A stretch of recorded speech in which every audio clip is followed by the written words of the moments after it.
Kalimera, Kalispera, Kalinifta. Buenos días, buenas tardes o buenas noches. Sean bienvenidos y bienvenidas nuevamente a otro episodio de La Pajarilla Podcast. Y este es el último episodio de esta serie de Heródoto, el libro noveno llamado Calíope, en honor a la musa de la elocuencia, la belleza y la poesía épica. Ella era representada con una corona de laurel mientras portaba una lira.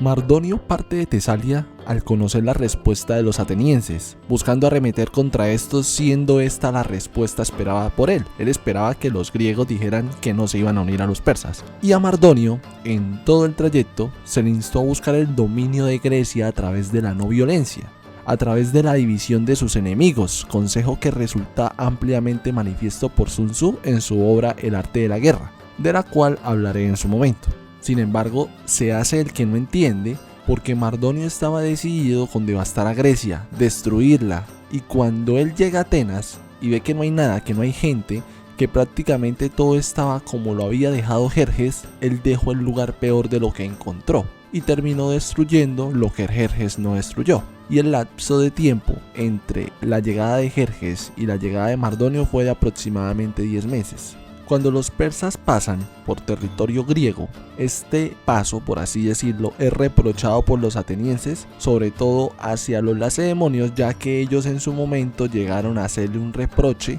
a los atenienses cuando ellos escucharon la propuesta hecha por Mardonio, esa propuesta que vendía la alianza Atenas-Persia. Pero ahora los lacedemonios, cuando en un momento llegaron y reprocharon, ahora todo les daba absolutamente igual, y Heródoto dice que les daba igual, muy posiblemente porque la defensa que los lacedemonios estaban preparando en tierra prácticamente ya estaba construida, ya la tenían hecha, y por eso les valía un huevo lo que les pasara a los demás. Y los atenienses iban con una actitud tan amenazante que ellos incluso amenazaron, valga la redundancia, con aceptar esa oferta de los persas para unirse a ellos, y le dicen incluso que si se unen a los persas, esa defensa que construyeron no serviría absolutamente para nada, no resultaría nada útil. Aquí Esparta estaba en su cuento, pero al enterarse y ver la situación, los éforos retrasan su respuesta por unos cuantos días mientras envían hoplitas espartanos al mando de Pausanias, y para hacerse los locos y ellos decir que hacía días que habían enviado soldados, habían enviado hombres para apoyar la fuerza griega, dejando en ridículo a los mensajeros atenienses que fueron con esa actitud amenazante. Maravillosa jugada, jugó magníficamente la partida entera. Mardonio se entera de la salida de una posible importante fuerza de Esparta, así que sale del Ática buscando un lugar adecuado para luchar y sacar provecho de su caballería. Y al enterarse de que los griegos estaban en el istmo, él se ubica en un territorio tebano donde llegaron a construir una fortificación, y con ello muchos pueblos griegos se rindieron ante los persas. Entre ellos estaban los focios, que a pesar de Heródoto decir que no se doblegaban a los persas, que incluso llegaba y juraba y comía mocos, los focios terminaron rindiéndose. Por eso no es bueno decir, de esta agua no beberé. Y es interesante y hay que ver este punto, porque Heródoto dijo una cosa y luego acá está diciendo otra. O sea, ¿por qué simplemente no corrigió lo que escribió? Probablemente porque era muy complicado hacerlo, era muy costoso volver a reescribir, aparte que es demasiado. Yo prácticamente hago unos resúmenes y eso lleva mucho trabajo. Ahora imagínense este man todo ese trabajo de investigación. Entonces él prefiere dejar la trazabilidad de su equivocación y reporta prácticamente todo como le dijeron, siendo un punto importante porque permite ver contradicciones, permite ver los errores humanos que se encuentran inmersos en la historia. Por eso es un historiador auténtico.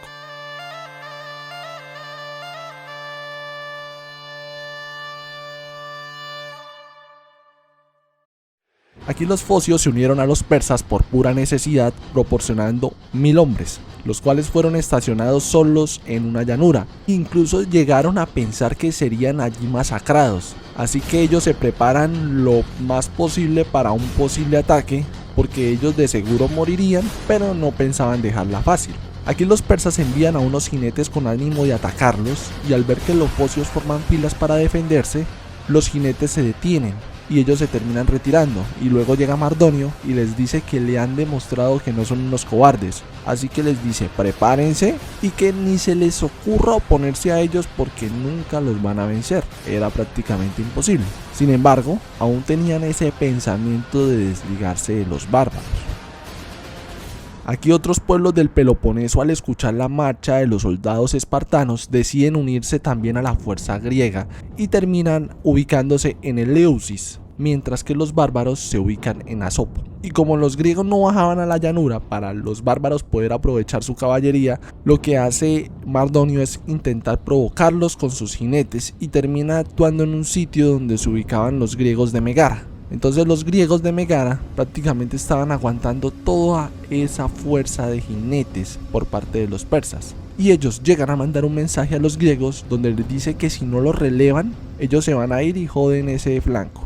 Y como nadie se ofrecía, los atenienses terminan prestando su fuerza en ese frente y terminan relevando a los de Megara. Y en todo este trajín, en esta lucha contra la caballería persa, los atenienses terminan asesinando al comandante persa cuyo nombre era Masistio, y poco tiempo después se da la retirada de la caballería persa. Sin embargo, estos no se dan cuenta de que su comandante ha caído, y cuando ven que han avanzado, se extrañan de que nadie esté dando órdenes y deciden volver para recuperar el cadáver de su comandante, y terminan formando un combate mucho más recio, mucho más duro alrededor del cadáver, que requiere el apoyo de otros griegos. Y el resultado fue que los persas perdieron muchos más jinetes y no pudieron recuperar el cadáver.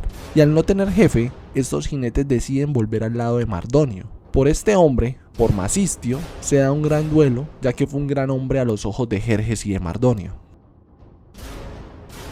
Después de todo esto, los persas deciden abandonar su ubicación y los griegos se mueven a Platea, siendo esta una tierra más propicia para el combate.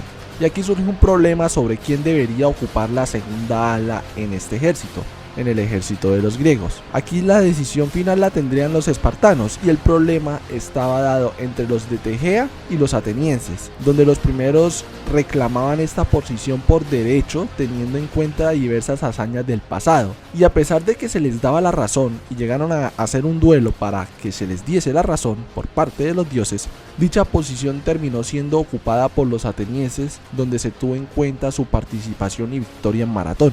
Así que la formación quedó de la siguiente manera. En el ala derecha estaban 10.000 espartanos, al lado de estos 1.500 tegeatas, al lado 5.000 corintios, al lado estaban los de Potidea con 300, luego los arcades de Orcomeno con 600, los iconios con 3.000, los epidaurios con 800, los trecenios con 1.000, los de Lepreo con 200, los de Micenas y Tirinto con 400, los Iasios con 1000, los Hermioneos con 300, los de Eretri y los de Estira con 600, los de Calcin con 400, los Ampraciotas con 500, y los de Lecaude y Anactoria con 800, los de Cefalonia con 200, los Eginetas con 500, los de Megara con 3000, los de Platea con 600 y los de Atenas en el ala izquierda con 8000 hoplitas, para un total de 38.700, casi 40.000. Y Heródoto dice que estos eran los alistados que lucharían contra los bárbaros, pero él llega a considerar otros números y terminó estimando aproximadamente a 110.000 soldados en el lado griego que se enfrentarían contra los 300.000 de los bárbaros,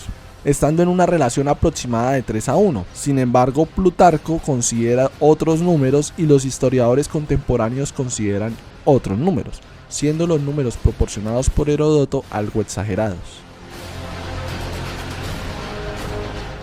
Mardonio, luego de llorar la pérdida de Masistio, acude a Platea y forma su ejército de la siguiente manera. Contra los lacedemonios lucharían los persas y la fracción más débil de los persas iría contra los de Tegea. Los medos lucharían contra los de Corinto, Potidea, Orcomeno y Sición. Los bactrios lucharían contra los de Epidauro, Trecene, Lepreo, Tirinto, Micenas y Fliunte. Los indos lucharían contra Hermonia, Eretria, Estira y Calcis. Los sacas lucharían contra Ampracia, Anactoria, Lecaude, Cefalonia y Égina. Y los beocios contra Atenas, Platea y Megara. Aquí también en esta facción estaban los griegos, que eran aliados de los persas, que eran los locrios, los malios, los tesalos, los macedonios y los focios. Los focios que en su momento llegarían a cambiar de bando uniéndose a los griegos.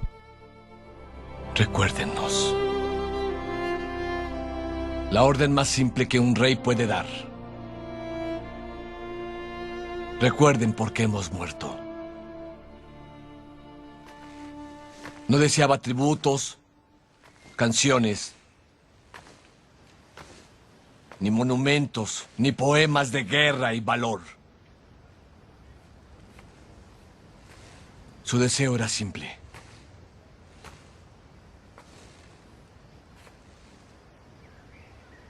Recuérdenos. Eso me dijo. Era su esperanza. A cada alma libre que visite ese lugar, en los incontables siglos por venir, que nuestras voces le susurren desde las piedras milenarias. Viajero, ve y dile a toda Esparta que aquí hemos muerto en obediencia a sus leyes. Y así mi rey murió. Y mis hermanos murieron.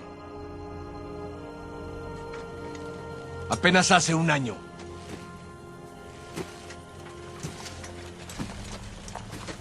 Cuánto he meditado el misterioso discurso de victoria de mi rey.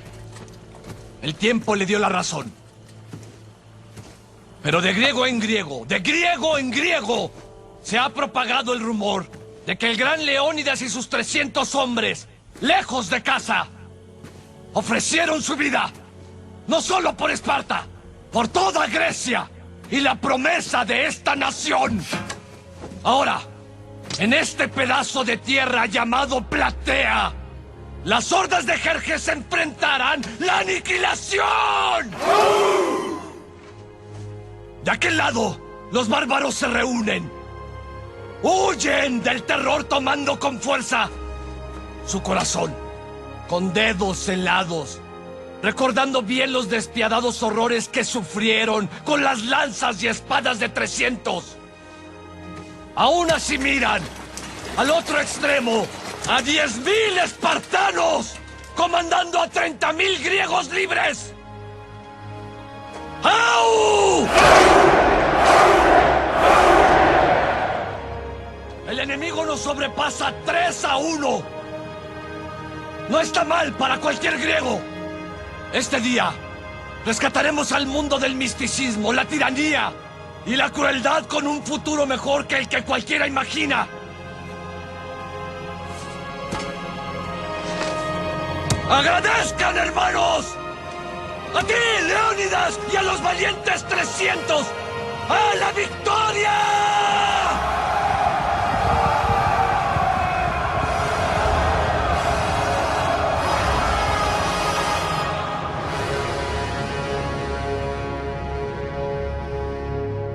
Realmente no fue tan así. Hollywood nos engañó, pero lo puse porque el discurso es la... Entonces ambos pueblos hacen sus sacrificios para ver los agüeros. Para los griegos lo hace Tisameno, un adivino para el cual el oráculo de Delfos le había profetizado 5 grandes victorias. Y aunque él llegó a creer que serían victorias, por así decirlo, deportivas, los espartanos se la huelen y saben que van a ser victorias militares. Así que le ofrecen dinero. Pero Tisameno no es un bobo y pide más dinero del ofrecido y además la ciudadanía espartana. Y estos, los espartanos, no se la brindan, pero al llegar a la batalla de Platea aceptan las condiciones de Tisameno porque necesitaban ganar. Sin embargo, él pide más plata y además pide la ciudadanía de Esparta para su hermano, siendo estos los dos únicos en toda la historia de Esparta que recibieron este beneficio de la ciudadanía. No hay nobleza en la pobreza. He sido un hombre rico y he sido un hombre pobre. Y elegiría ser rico sin dudarlo una vez. ¡Eso! ¡Sí! Porque al menos cuando soy rico, al enfrentar mis problemas, llego en una limo, vistiendo un traje de $2,000 y un reloj de oro de 40,000. Las 5 grandes victorias de Tisameno fueron la de Platea, la de Tegea contra los tegeatas y los argivos, la de Hipea contra los arcadianos, la de Itoma y la de Tanagra contra los atenienses y los argivos. Y Tisameno recomienda que se mantengan, pase lo que pase, a la defensiva. Por nada del mundo deben atacar. Y por otro lado, Mardonio estaba que se lanzaba, pero los adivinos que iban con él le aconsejaban exactamente lo mismo, estar a la defensiva. Los bárbaros terminaron robando los víveres que iban en camino para los griegos, dejándolos sin mucho para subsistir, donde además mataron a todo lo enviado, o sea, personas, animales, todo lo mataron con el fin de también provocar la ira de los griegos y que estos se botaran al ataque. Pero así pasaron 10 días donde no pasaba nada, y un persa llamado Artabanzo le recomienda la retirada, con el fin de estar tranquilos y listos, pero Mardonio desespera porque temía de que los números griegos llegasen a aumentar con el paso del tiempo, y por ello decía que debían atacar ahora, dejando de lado a los dioses. Así que Mardonio decide que van a atacar al día siguiente, y como nadie se lo opuso, eso es lo que se resuelve. Y aquí durante la noche, Alejandro, hijo de Amintas, general y rey de los macedonios, sale oculto para el campamento griego, donde solicita una entrevista con los generales griegos y cuenta que, primero, los persas no tienen sacrificios favorables y que también pensaban atacar demasiado pronto, prácticamente atacarían al otro día, y que sus víveres también se estaban acabando. Por tanto, les pidió que no se olvidaran del riesgo que estaba tomando llevándoles esa noticia, porque él no quería ver a una Grecia esclavizada. Y conociendo este mensaje, llega una propuesta a los espartanos por parte de los atenienses de cambiar de formación, ya que Esparta conocía muy bien las tácticas de los beocios y los atenienses la de los medos. Y Mardonio empieza a ver, allá a lo lejos, que también están cambiando las posiciones, que se está moviendo un gran número de personas. Y como él ve eso, entonces él empieza también a cambiar sus posiciones. Y cuando los griegos ven que cambian las posiciones, pues vuelven a cambiar las posiciones a como estaban. Y Mardonio entonces vuelve a hacer lo mismo para dejarla como estaba. Y los griegos, al ver que se movieron, pues vuelven a cambiar. Y Mardonio las vuelve a cambiar. Y luego los griegos vuelven a cambiar. O sea, se vuelve una tontería, un desgaste, donde a usted le dicen vaya para allá y luego no, ahora venga para acá, y ahora le dicen no, ahora vuelva a ir para allá, y así un periodo de tiempo importante. Se ve chistoso para en plena batalla, pero eso pasó. Y claro, o sea, eso le sacó la piedra a Mardonio, y él envió un mensaje provocador a los espartanos donde les dice que acaso no eran muy valientes, acaso no eran muy machitos, que esto y aquello, porque es que estaba oyendo que rehuían de las posiciones. Y como los griegos no hacen nada, Mardonio envía a su caballería y termina bloqueando la fuente Gargafia. Así desabastece de agua a los griegos, y además llegó a Pausanias, el comandante en jefe, que sus víveres estaban acabando. Esa noticia prácticamente los hizo moverse y él decide retirarse. Y allí él toma a sus hombres, pero un soldado que comandaba un grupo nutrido de espartanos se negaba a abandonar su posición. Su nombre era Amonfrareto, y ese se negaba porque decía y recordaba que los espartanos no abandonaban su posición. Los espartanos jamás se retiran. Los espartanos jamás se rinden. Y Pausanias se queda con la vaina porque estos se quedarían desprotegidos. Así que cree Pausanias que Amonfareto se va a mover, que Amonfareto le va a seguir cuando él se vaya. Y cuando este se va, Amonfareto sigue en la posición. Entonces él decide apartarse lo suficiente con el objetivo tal de que si ellos se ven atacados, ellos estén en la capacidad de poderlos auxiliar a tiempo. Sin embargo, en la mente de Amonfareto debe estar eso de que, oiga, al final se fueron, nos dejaron solos. Y el escenario en este punto es el siguiente. Los atenienses estaban muy lejos de los espartanos, prácticamente estaban al otro lado. Y Esparta estaba con los hombres de Tegea. Por su parte, los otros aliados griegos que se encontraban en la parte central de la formación también terminaron retirándose, porque esta era una retirada, por así decirlo, consensuada. Sin embargo, ellos se terminan retirando mal y terminan al frente de Platea. ¿Y qué pasó luego? Mardonio se lanza a lo maldita sea, diciendo que los espartanos eran unos cobardes porque además la retirada se efectuó durante la noche y estaban convencidos de que los griegos no pelearían. Sin embargo, se deben tener en cuenta que la retirada se estaba haciendo cuesta arriba. Entonces, al hacer la cuesta arriba, los que se estaban retirando estaban en una posición muy ventajosa y favorable. Sin embargo, recordemos, esta retirada se fragmentó, pero la posición ayudaba mucho porque los números de los persas eran superiores al de los griegos. Y Amonfareto es el primero en recibir el primer golpe. Y apenas Pausanias ve esto, envía un mensajero a los hombres de Atenas para que lo apoyen. Pero cuando los atenienses van a ir a auxiliarlos, les salen al encuentro los aliados de Jerjes, quienes los detuvieron y no los dejaron pasar. Los atenienses terminaron enfrentándose contra los hombres de Grecia y contra los beocios, como recordemos en las posiciones que quedaron marcadas para el combate. Y en medio de la batalla los espartanos buscaban ofrecer un sacrificio para así poder recibir un agüero favorable. Aquí los tegeatas y los espartanos se defendían contra los dardos lanzados por los persas y cargan contra estos cuando tienen buenos agüeros, cuando por fin el sacrificio se da. Imagínense hacer un sacrificio en pleno campo de batalla, una vaina casi imposible, muy tensa, muy estresante, muy jodida. Y terminan peleando hasta llevar la batalla al templo de Demeter. Y aunque los persas no carecían de valor, luchaban valientemente, también luchaban desordenadamente, y así terminaron muriendo por las lanzas espartanas. Decían que Mardonio combatía en un caballo blanco junto a 1000 hombres escogidos, los mejores de Persia, y mientras Mardonio estuvo con vida sus hombres luchaban aguerridamente, pero cuando él muere, los persas dan la espalda y ceden. Dice que quien lo mató fue Arimnesto, que tomó una piedra, se la lanzó y le dio en la cabeza, básicamente lo descalabró, le dio un bolazo y lo dejó reposadito. Y claro, se baja muchísimo la moral y todos empiezan a huir.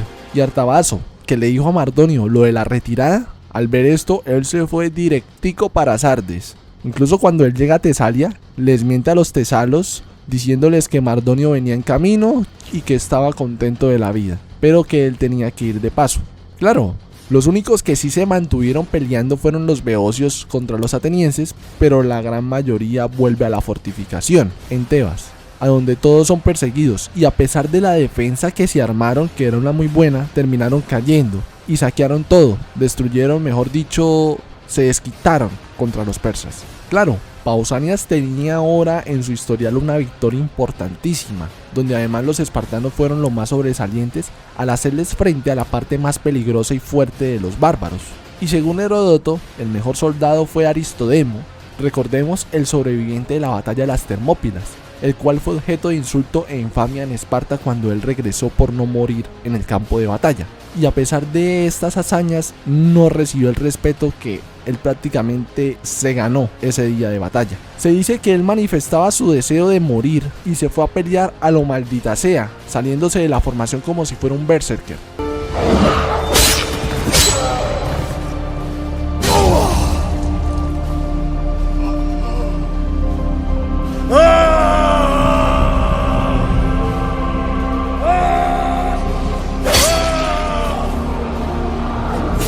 Y aunque hubo otros que fueron valientes y cayeron, recibieron su gloria correspondiente. Y Aristodemo, como recordemos, no recibió absolutamente nada. Y dice Heródoto que fue por envidia. Y hubo una muerte que uno dice, juepucha, cagar, man. Fue un hombre que murió fuera de batalla, cuyo nombre era Calícrates. Y según dicen, era muy hermoso. Es un papucho. Su cara parece tallada por los mismos ángeles. Y cuando Pausanias estaba intentando hacer lo del sacrificio, recordemos, este hombre resulta ser herido por una flecha y lo retiran de la batalla. Y él decía que no tenía miedo de morir por Grecia, pero sí tenía miedo de morir por no realizar una hazaña digna de él. Oyentes, es bueno meditar un poco sobre esto. ¿Recuerdan los que rompieron filas por hacer una mala retirada y terminaron en platea? Bueno, estos llegan tarde, como la policía, porque cuando vuelven y llegan y preguntan, bueno, ¿qué hay que hacer? ¿Qué hay de todo? Ya prácticamente todo había terminado y terminan sintiéndose culpables, al punto que destierran a sus jefes y dicen que estos cavaron sus tumbas donde no pusieron a nadie, representando a sus propios muertos, los cuales el tiempo se encargaría de disponer en esos agujeros. Por su parte, tanto los lacedemonios, tegeatas y atenienses sepultaron allí mismo a sus caídos, y a pesar de que el cadáver de Mardonio estaba allí y propusieron empalarlo, Pausanias se negó, porque aunque lo hicieron con el cadáver de Leónidas, porque ellos lo hayan hecho, nosotros no lo vamos a hacer, nosotros podemos ser mejores, en bocas de Pausanias. Además, el cadáver terminó desapareciendo y dicen que fue un hombre de Éfeso el que le terminó dando entierro al cadáver de Mardonio. Aquí los griegos toman los tesoros persas, que no eran pocos, realmente era demasiado, y se los reparten, no sin antes apartar la parte, por así decirlo, valga la redundancia, que sería ofrendada a los templos. Y el mismo día que aconteció lo de Platea, algo está aconteciendo en Micala, región de la Jonia, donde se encontraba Leotiquias, rey de Esparta, el cual lanzó un mensaje de libertad a los jonios, uno similar a uno que llegó a dar Temístocles al final de la batalla de Artemisio. Un mensaje donde estaba la libertad, y dicho mensaje tenía dos propósitos. Uno era motivar a los jonios a rebelarse y el otro era provocar la desconfianza en los persas. Y claro, los persas terminan quitándole las armas a los jonios, los cuales estaban dispuestos a liberarse o liberarse. Y eso hacen, sin armas hacen lo posible para liberarse, incluso aquellos seleccionados para guiar a los persas en caso de que perdiesen, que así pasó. No guiaron a los persas a un territorio seguro, sino que los entregaron a manos de sus enemigos. Y es curioso, la batalla de Micala fue el mismo día que la batalla de Platea, solo que la batalla de Platea se dio temprano en la mañana y la batalla de Micala se dio en horas de la tarde, y su parte crítica se dio en el templo de Demeter, lo mismo que sucedió en la batalla de Platea. Luego de esto, muchos otros pueblos de la Jonia empezaron a liberarse del yugo persa y juraron lealtad a la alianza griega, pero estaban aún vulnerables, ya que ellos podían volver, los persas. Así que los lacedemonios proponen trasladarlos a todos al Peloponeso, pero era algo muy poco práctico, así que ellos se quedan allí. Aquí Leotíquidas decide regresar a Esparta, pero Jantipo, que comandaba a los atenienses, decide atacar el Querconeso y sitiar a la ciudad de Sesto, la cual termina siendo doblegada por el hambre, al punto que se comían el cuero cocido de sus correas, y cuando ya no hubo más, se terminaron rindiendo. Y así los atenienses regresan con las riquezas obtenidas producto de estos sitios, dando así fin a la Segunda Guerra Médica, siendo este un punto de inflexión para el poder, sobre todo el poder naval de los griegos. Y pues claro, Jerjes regresó a su tierrita y continuó con su vida plácidamente, y tuvo un problema de familia que les recomiendo indagar si les gusta el chismecito.